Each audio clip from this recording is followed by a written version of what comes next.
सुप्रभात बच्चों, जैसा कि पुनः एक बार आप अपने ग्रीन बोर्ड पे आज यहाँ देख रहे होंगे, हम लोग यहाँ उपस्थित हैं वर्ग दसम के विषय हिंदी के क्रैश कोर्स को लेकर। और आज क्रैश कोर्स की इस क्लास में पुनः हम लोग एक बार चर्चा करने जा रहे हैं क्वेश्चन नंबर 6 पे। तो जैसा कि आपको याद है कि पिछले क्लास में हमने क्वेश्चन नंबर 6 पे अपने विचारों को स्पष्ट करने का प्रयास किया था और उसके अंतर्गत हमने एक काव्य खंड से और एक गद्य खंड से एक एग्जाम्पल के तौर पे उदाहरण लेके हमने समझने का प्रयास किया था कि आखिर क्वेश्चन नंबर 6 जो होता है हमारे वार्षिक माध्यमिक परीक्षा में, उसके उत्तर को हम लोग कैसे लिखें ताकि हम क्वेश्चन नंबर 6 का जो 5 अंक है उसको हम ज्यादा से ज्यादा हासिल कर पाए। तो इस कड़ी की शुरुआत हमने पिछले क्लास में कर ली है और उसमें हमने 2 एग्जाम्पल देखे हैं। मैं ऐसा आशा करता हूं कि आपने उसी के आधार पे घर में प्रैक्टिस किया होगा और सारे एग्जाम्पलों को लेकर, ताकि आप जब परीक्षा कक्ष में जाएं और हिंदी का प्रश्न पत्र आपको मिले और उसमें जब आप क्वेश्चन नंबर 6 खोलें, देखें, उसको विचारें, उसको बनाने का आप प्रयास करें तो अच्छे तरीके से बना पाएं और उसका जो 5 अंक है उसमें आप ज्यादा से ज्यादा हासिल कर पाएं। तो एक बार पुनः हम लोग क्वेश्चन नंबर 6 को लेके आए हैं, क्योंकि हमारा जो सिलेबस है, हमारी पाठ्य पुस्तक जो है गोधली भाग 2 और उसके अलावा एक एडिशनल पतली सी जो बुक है कहानी की, तो उसमें अगर आप देखते हैं तो काव्य खंड और गद्य खंड मिला के बहुत सारा पाठ्यक्रम के अंतर्गत आपको पढ़ना है। तो उसमें कहाँ से 2 लाइन, 4 लाइन या 2 पंक्तियां, 3 पंक्तियां आ जाएंगी, पूरे पोर्शन में से कहीं से भी आ सकता है। इसलिए इस क्वेश्चन को जितना अधिक हम प्रैक्टिस करेंगे, जितना अधिक समझने का प्रयास करेंगे,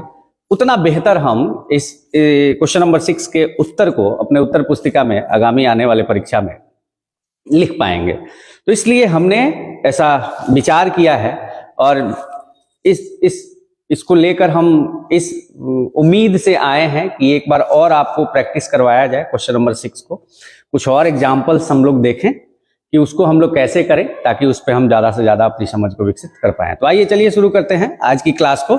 और आज पुनः हम लोग इसके अंतर्गत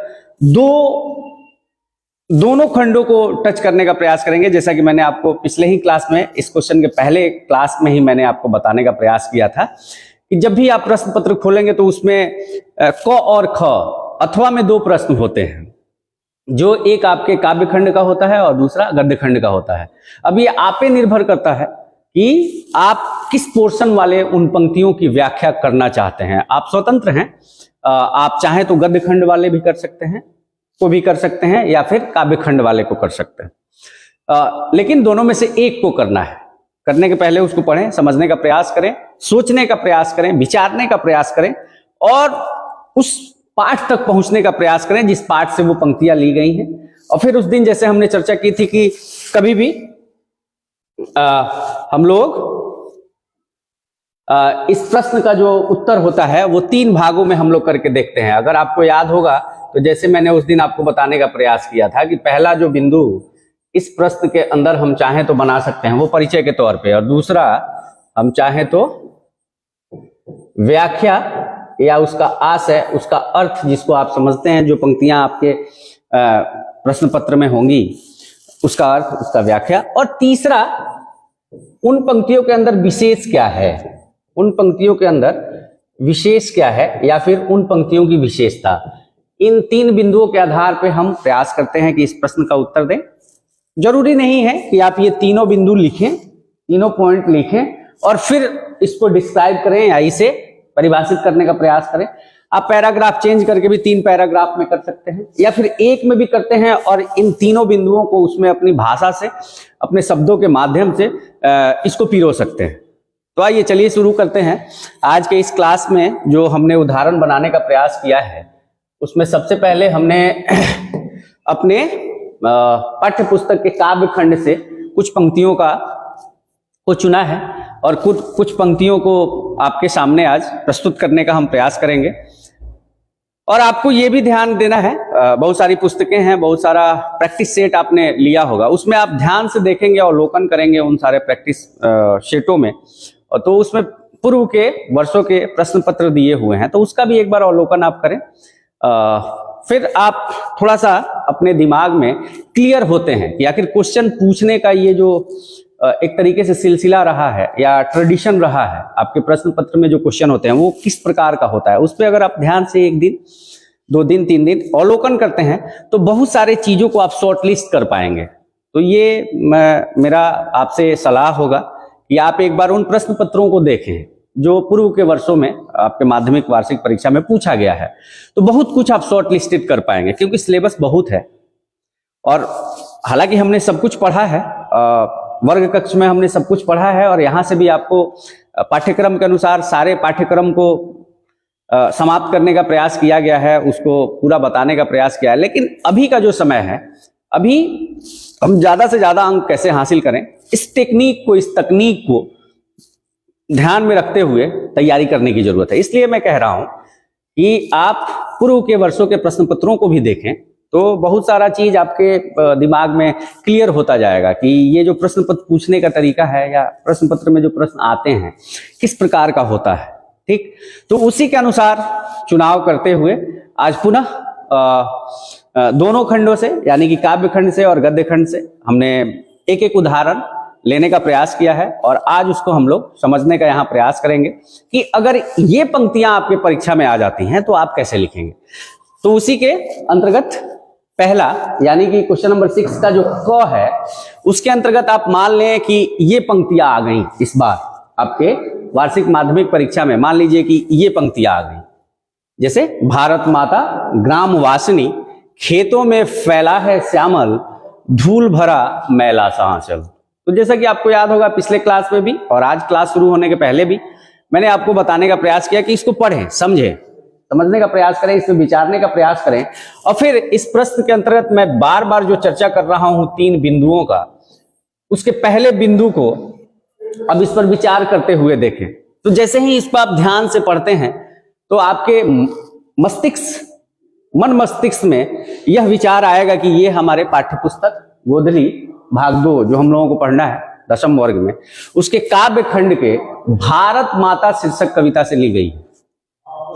ठीक, अब जैसे ही आप पाठ का शीर्षक याद कर लेते हैं या फिर पाठ का शीर्षक आपके ध्यान में आ जाता है, उसके बाद आप प्रयास करें कि इन पंक्तियों को जिस पाठ से लिया गया है, जिस शीर्षक पाठ से लिया गया है, उसके लेखक कौन है, उसके कहानीकार कौन है, या फिर उसके निबंधकार कौन है, या फिर ये काव्य खंड से लिया गया है तो इन पंक्तियों के कवि कौन है। तो थोड़ा सा और आप विचारते हैं, थोड़ा सा और अपने ध्यान को आत्मसात करने का प्रयास करते हैं, तो आप पाते हैं कि ये जो पंक्तियां हैं हमारे पाठ्य पुस्तक गोधली भाग 2 के काव्य खंड के भारत माता शीर्षक कविता से ली गई है, जिसके कवि प्रकृति के सुकुमार सुमित्रानंदन पंत है। जैसा कि मैंने उस दिन आपको बताया था कि पहले पॉइंट में आप इन पंक्तियों का परिचय देते हैं। तो अब हम परिचय पूरे तौर पे इसको कैसे लिखेंगे, तो हम लिखते हैं कि प्रस्तुत पंक्तियां या उपर्युक्त पंक्तियां, निम्नलिखित पंक्तियां, जो भी आप लिखें, तो आप लिखें, इन पंक्तियों के विषय में मैं बात कर रहा हूं, आप लिखें कि प्रस्तुत पंक्तियां हमारी पाठ्य पुस्तक गोधली भाग 2 में संकलित, गोधली भाग 2 में संकलित भारत माता शीर्षक कविता से ली गई है, जिसके रचयिता प्रकृति के सुकुमार कवि सुमित्रानंदन पंत है। आपका पहला पॉइंट वहीं खत्म हो जाता है। जैसे इन पंक्तियों में आप उस पाठ का नाम और उस पाठ को लिखने वाले लेखक, कवि, कहानीकार जो भी है, उसका नाम लिख देते हैं। इन प्रश्नों के जो अंक हैं उसमें से कुछ आप हासिल कर लेते हैं, क्योंकि वो 3 खंडों में विभक्त है, पिछले ही क्लास में हमने चर्चा की थी। अब आपका दूसरा पॉइंट क्या हो जाता है, इस प्रश्न के अंतर्गत व्याख्या या अर्थ आप समझे, अर्थ आपको बताना है। अब इन पंक्तियों का अर्थ बताना है आप। तो ये पंक्तियां, इन पंक्तियों पे अगर आप विचारते हैं और इसके अर्थ को बताने का प्रयास करते हैं, तो आप पाएंगे कि कहीं ना कहीं एक तो कवि की वो मनोदशा है, मनोवृत्ति है, और उस कवि के साथ मैंने पहले ही लगाया कि प्रकृति का सुकुमार कवि।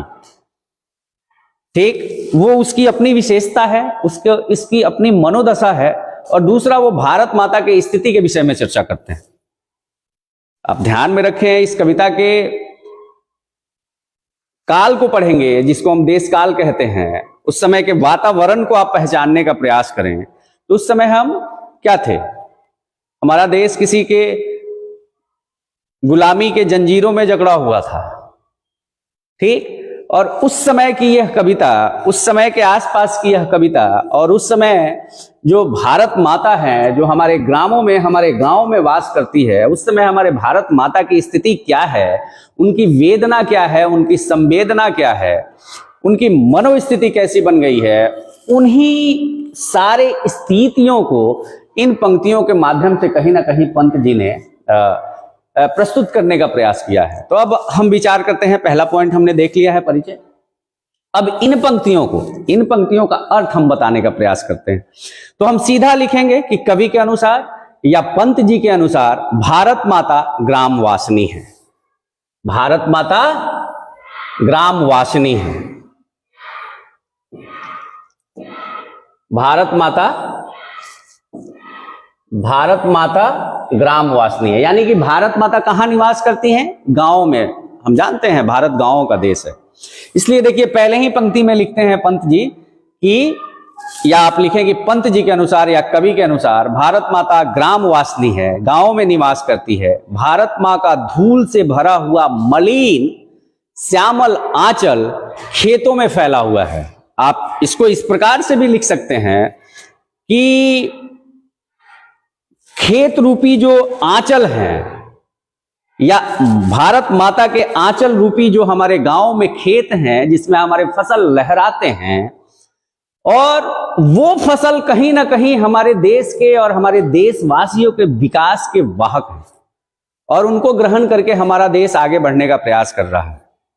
तो इसलिए वो यहां लिखते हैं कि भारत माता का धूल से भरा हुआ मलिन श्यामल आंचल खेतों में फैला हुआ है। मलिन का अर्थ आप समझते हैं?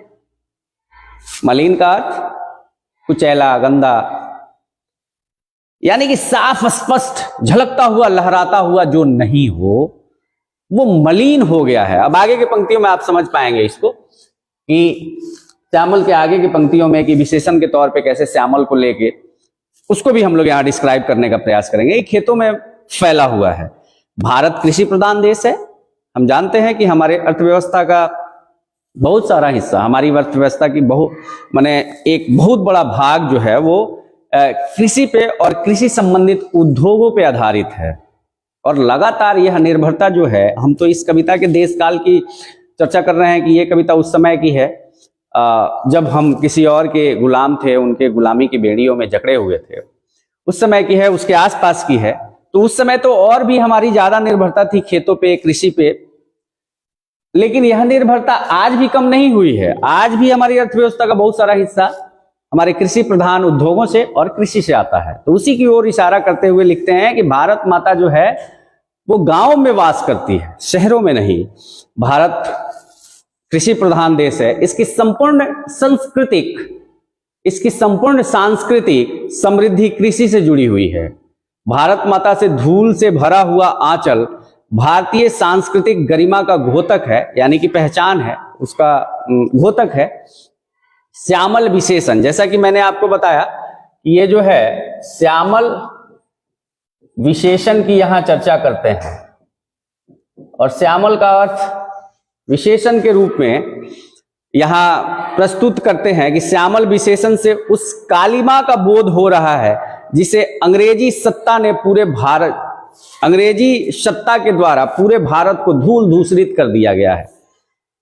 इस श्यामल विशेषण के द्वारा यहां पंत जी बताने का प्रयास कर रहे हैं कि अंग्रेजी हुकूमत के द्वारा संपूर्ण भारत को धूल धूसरित कर दिया गया है। श्यामल, सांवला, अंधेरा की तरफ इशारा है, ठीक कर दिया है। मलिन विशेषण है। अब यहां मलिन शब्द जैसे इसमें आया, अगर पूरी कविता आप पढ़ेंगे तो मलिन, इसमें एक मलिन शब्द भी आता है, हालांकि इन पंक्तियों में उसका इस्तेमाल नहीं है। तो कहीं ना कहीं मलिन विशेषण से भारत माता की उदासी, जैसा कि मैंने आपको बताया इस शब्द से श्यामल, अंधेरा, तो उसके उदासी का, यानी कि भारत माता की स्थिति खुशनुमा नहीं है, वो खुश नहीं है। क्यों? क्योंकि अंग्रेजी हुकूमत की जो सत्ता है, उस सत्ता ने हमारे सांस्कृतिक धरोहरों को, हमारी संस्कृति को पूरे तरीके से क्या कर दिया है, धूल धूसरित कर दिया गया है, उसके द्वारा कर दिया गया है, और कहीं ना कहीं वो उदास है। तो अब एक बार और इसको देखें कि भारत माता ग्रामवासिनी, यानी कि भारत माता कहाँ वास करती है? गांव में वास करती हैं। ऐसा क्यों है? ये प्रतीकात्मक है, ये प्रतीक है कहीं ना कहीं, और हम कह रहे हैं कि भारत माता गांव में वास करती है। क्यों? क्योंकि भारत एक कृषि प्रधान देश है, और भारत के निर्भरता, यहाँ के लोगों की निर्भरता का सबसे बड़ा हिस्सा जो है वो कृषि पे है, और कृषि कार्य कहाँ होता है? गांव में होता है।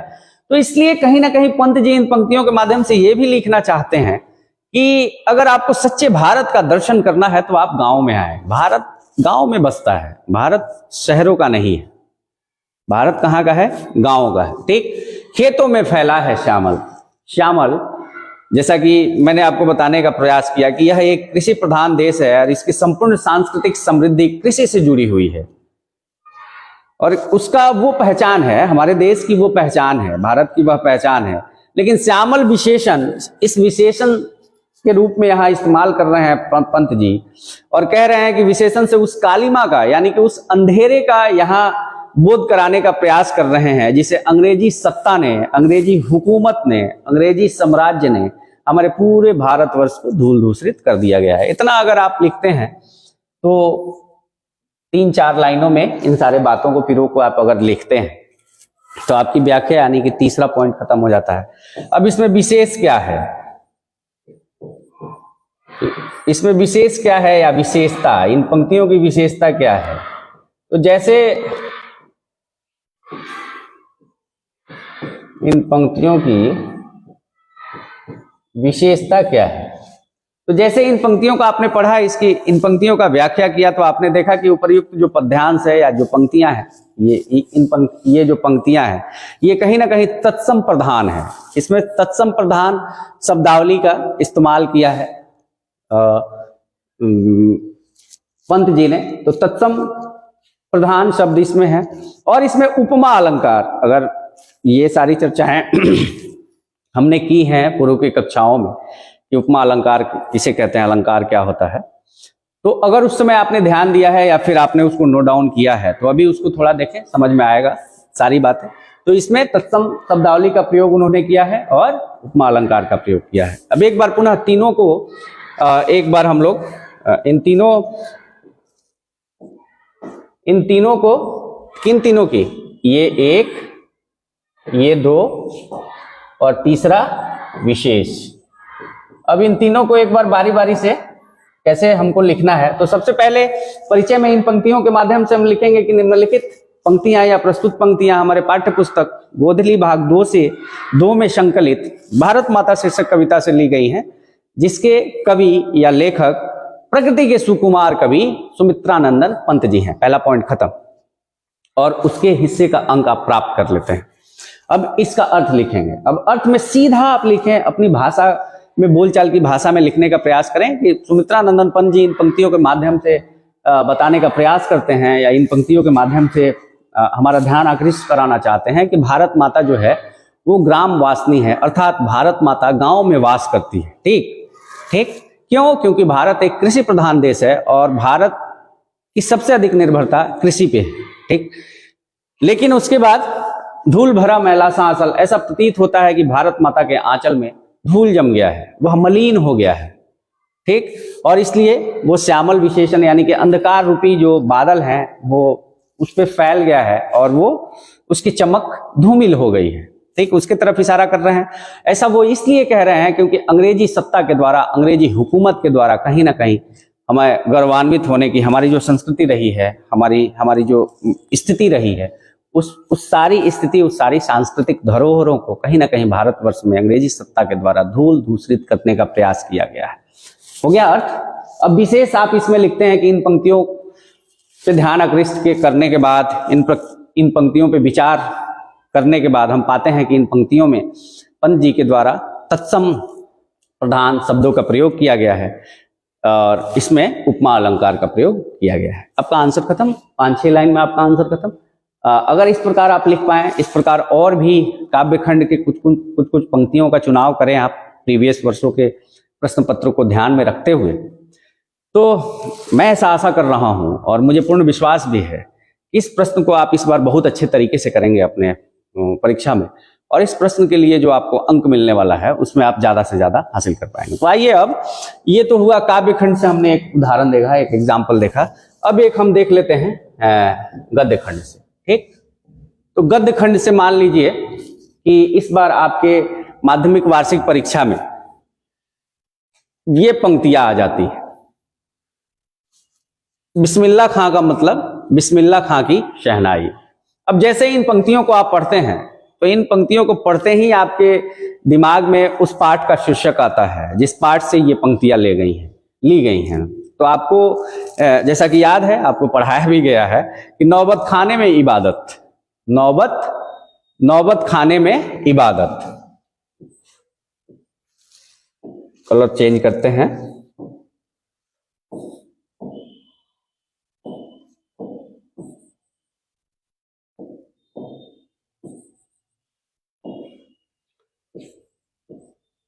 नौबत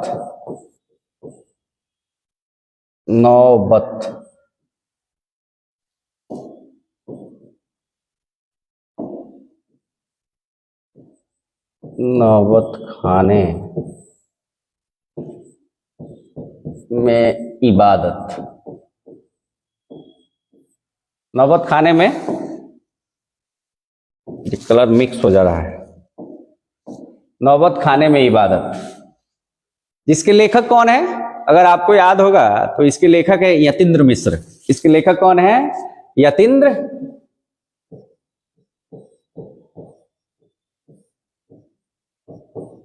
आपने अगर ये पाठ पढ़ा है नौबत खाने में इबादत, तो ये एक व्यक्ति चित्र है।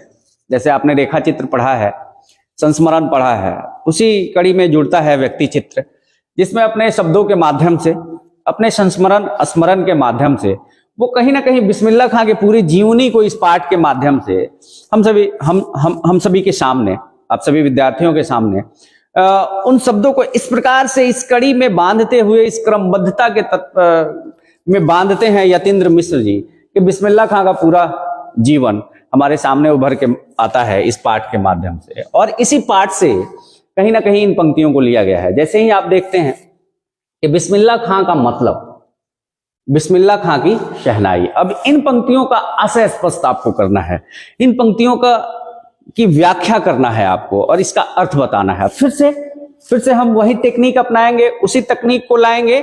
इसमें सबसे पहला पॉइंट हमारा हो जाता है परिचय।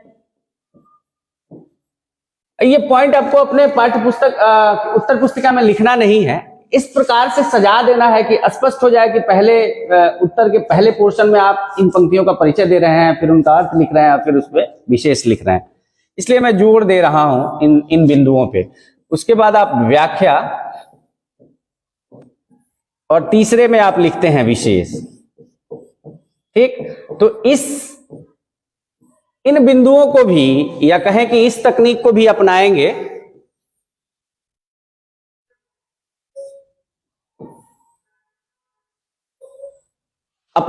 इन पंक्तियों में। मान लीजिए कि इस बार की परीक्षा में ये पंक्तियां आ जाती हैं, बिस्मिल्लाह खां का मतलब बिस्मिल्लाह खां की शहनाई। और फिर से पहला पॉइंट उठाएंगे। पहला पॉइंट क्या कहता है? तो पहले पॉइंट में आप लिखें कि निम्नलिखित पंक्तियां या प्रस्तुत पंक्तियां हमारी पाठ्य पुस्तक गोधली भाग 2 के गद्य खंड में संकलित नौबत खाने में इबादत, नौबत खाने में इबादत व्यक्ति चित्र से ली गई है, जिसके लेखक यतीन्द्र मिश्र है। पहला पॉइंट आपका खत्म, ये वाला खत्म। इसके हिस्से का अंक आपने प्राप्त कर दिया। एक बार पुनः, प्रस्तुत पंक्तियां हमारे पाठ्य पुस्तक गोधली भाग 2 में संकलित नौबत खाने में इबादत व्यक्ति चित्र। व्यक्ति चित्र आपके ध्यान में ना आए तो आप सीधे लिखें कि हमारे पाठ्य पुस्तक गोदली भाग 2 में संकलित नौबत खाने में इबादत पाठ से ली गई हैं, जिसके लेखक यतीन्द्र मिश्र हैं। पहला पॉइंट खत्म। अब आते हैं हम दूसरे पे। तो दूसरे पे हम जानते हैं कि इन पंक्तियों का पूरा व्याख्या लिखेंगे, अर्थ लिखेंगे, मतलब लिखेंगे। तो इसका मतलब हम क्या लिखेंगे? ये शहनाई वादक जैसे ही बिस्मिल्लाह खां का नाम हमारे जेहन में, हमारे मन मस्तिष्क में, हमारे मानस पटल पे आता है, वैसे ही उभर के आती है शहनाई की धुन। और कहीं ना कहीं इन पंक्तियों में उसी तरफ इशारा कर रहे हैं यतीन्द्र मिश्र। बिस्मिल्लाह खां मतलब शहनाई, शहनाई का धुन, जिसे सुनकर वो इतने कर्णप्रिय हैं कि जैसे ही वो ध्वनियां हमारे मन मस्तिष्क में जाती हैं, आदमी मंत्रमुग्ध हो जाता है, आत्मविभोर हो जाता है। तो उसके तरफ यतीन्द्र मिश्र इन पंक्तियों की तरफ इशारा करते हैं। तो अब इसका अर्थ हम जानते हैं।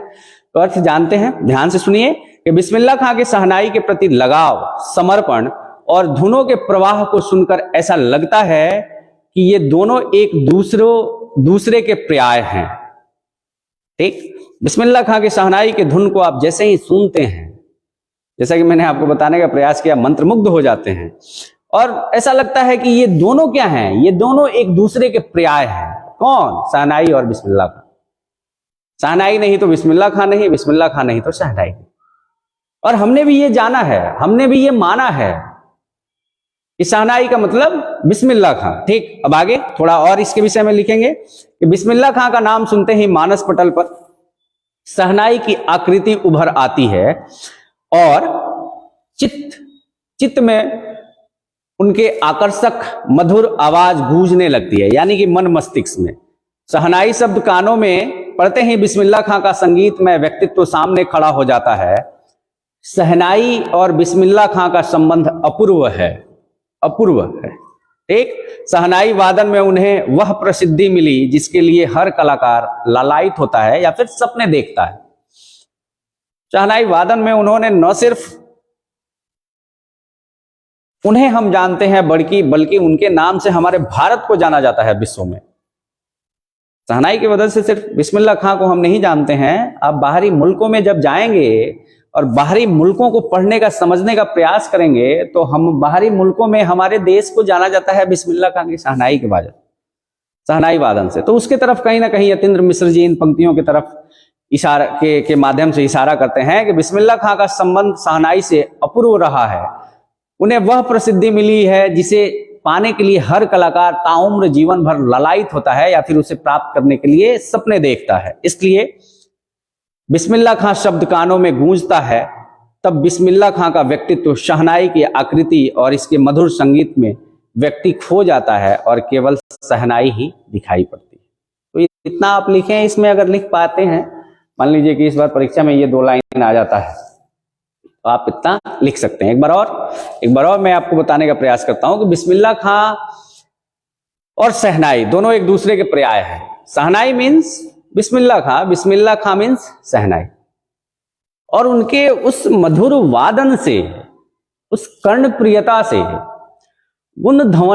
वे ध्वनियां जब हमारे कानों तक पहुंचती हैं, मन मस्तिष्क में जब वो पहुंचती हैं, तो ऐसा होता है कि आदमी आत्मविभोर हो जाता है, आदमी मंत्र मुग्ध हो जाता है, उसमें खो जाता है। इसलिए लिखते हैं यतीन्द्र मिश्र जी की शहनाई मतलब बिस्मिल्लाह खां। ठीक, अब बिस्मिल्लाह खां का नाम सुनते ही मानस पटल पे क्या आता है? सबके जेहन में क्या आता है? शहनाई। उनकी आकर्षक मधुर आवाज गूंजने लगती है। जैसे ही शहनाई नाम सुनते हैं तो मतलब ये प्रतीकात्मक है, ये आप सोच रहे हैं कि जैसे ही शहनाई का नाम आता है तो उसकी धुन आपके कानों में, यानी कि बिस्मिल्लाह खां साहब की जो धुन है वो हमारे मन मस्तिष्क में आने लगता है। ठीक, गूंजने लगती है। शहनाई शब्द कानों में पड़ते ही बिस्मिल्लाह खां का संगीतमय व्यक्तित्व सामने खड़ा हो जाता है। शहनाई और बिस्मिल्लाह खां का संबंध अपूर्व है। शहनाई वादन में उन्हें यह प्रसिद्धि जो प्रसिद्धि उन्हें प्राप्त हुई है, उस प्रसिद्धि को प्राप्त करने के लिए बहुत सारे कलाकार, बहुत सारे लोग ताउम्र मेहनत करते हैं और उसे प्राप्त करने का सपना देखते हैं। इसलिए जब बिस्मिल्लाह खां शब्द हमारे मन मस्तिष्क में, हमारे मानस पटल पे, हमारे कानों में गूंजता है, तब बिस्मिल्लाह खां का व्यक्तित्व शहनाई की आकृति और इसके मधुर संगीत में व्यक्ति खो जाता है और केवल शहनाई ही दिखाई देती है। तो इन पंक्तियों के माध्यम से आप इतना लिखें। आशा ही नहीं पूर्ण विश्वास है कि अगर इस बार की माध्यमिक वार्षिक परीक्षा में आप इन पंक्तियों को इस प्रकार से लिख पाएं तो आपके जो प्रश्न पत्र का क्वेश्चन नंबर 6 है और उसमें आवंटित जो 5 अंक हैं वो आप ज्यादा से ज्यादा हासिल कर पाएंगे। तो एक बार पुनः आशा ही नहीं पूर्ण विश्वास है कि इन पंक्तियों का आपने समझा होगा, इस पे आपके विचार विकसित हुए होंगे। इससे लाभ उठाते हुए आप अपने घर में आगामी आने वाले परीक्षा को ध्यान में देखते हुए ज्यादा से ज्यादा उदाहरणों का प्रैक्टिस करेंगे, ताकि जब आप परीक्षा कक्ष में जाएं और क्वेश्चन नंबर 6 आपके नजरों के सामने आए तो उसमें आवंटित जो 5 अंक हैं उसे आप ज्यादा से ज्यादा हासिल कर पाएं। इसी आशा और पूर्ण विश्वास के साथ आज के लिए बस इतना ही। बहुत बहुत धन्यवाद।